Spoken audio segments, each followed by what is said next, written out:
The Facebook CEO says he cannot guarantee that Russia didn't get their hands on user data. He also admits this problem isn't something he would have predicted when he started his company from his dorm room. Now, while Zuckerberg is finally addressing the public, his company is still dealing with major backlash. 2 class action lawsuits have been filed against Facebook, one by users, one by shareholders. And the FTC, Federal Trade Commission, is moving forward with their own investigation. Facebook trading lower this morning, as it has been now, Lauren, for days. It's lost tens of billions of dollars. In the time that Zuckerberg was silent on the data scandal at his company, Facebook's stock plummeting in value, raising questions as to why it took 5 days for him to respond. Let's talk about it with business consultant Hillary Fordwich of Stromark and University of Maryland economist and professor Peter Morici. Good to see both of you this morning. Nice to be with you. Hillary, let me begin with you. Are you satisfied with Facebook and Mark Zuckerberg's response here? No, absolutely not. And I think for the business community, the way they should look at it for their companies, experts know, and Richard Levick's a good one on this, crisis communications is important. And in peacetime, that's when you prepare. As Kennedy said, you know, the best time to repair a roof is when the sun is shining.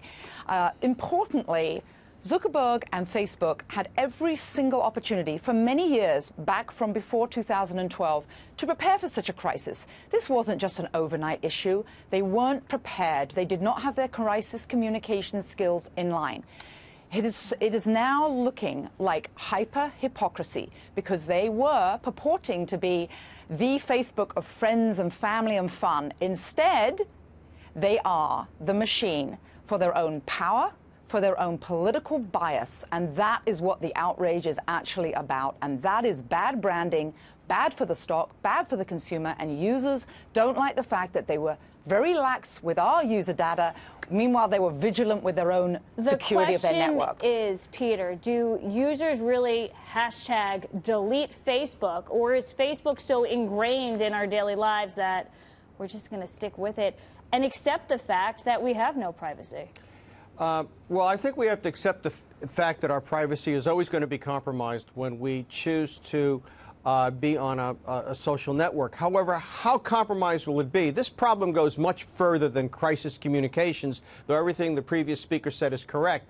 The reality is they don't know what correct behavior is. For example, saying I'm open to regulation means he's basically like one of my students who's been hauled in for a fraternity prank, and I say, you know, this is irresponsible behavior.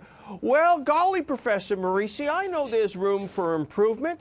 What should I do to improve? It's like saying, how do I not be irresponsible? The reality is these guys skipped over adolescence. If the board of directors at Facebook is serious about preserving shareholder value, now is the time for the exit of the CEO and a wholesale shakeup of the management to change the corporate culture and to start recognizing that it is in charge of a lot of very sensitive data. It knew all along that it was giving access to your personal data to many people who then could give it access to others, so it lost control.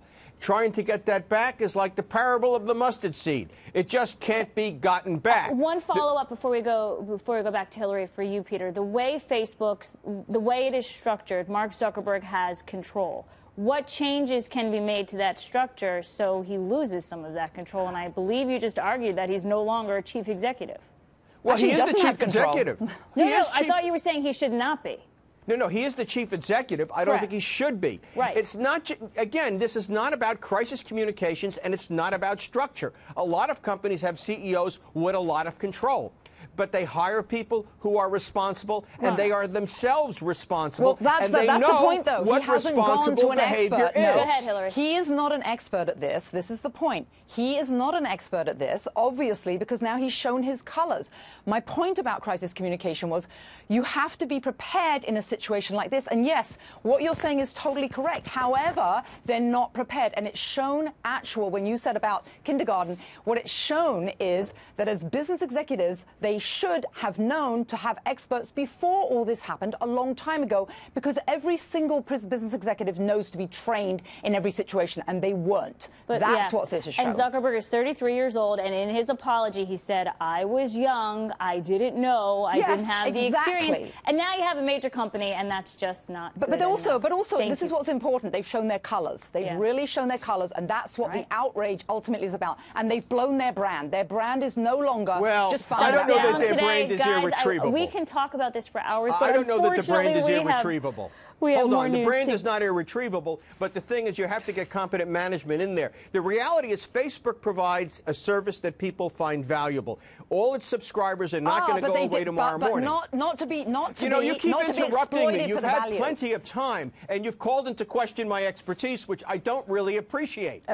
The reality is it's much more than crisis communications here.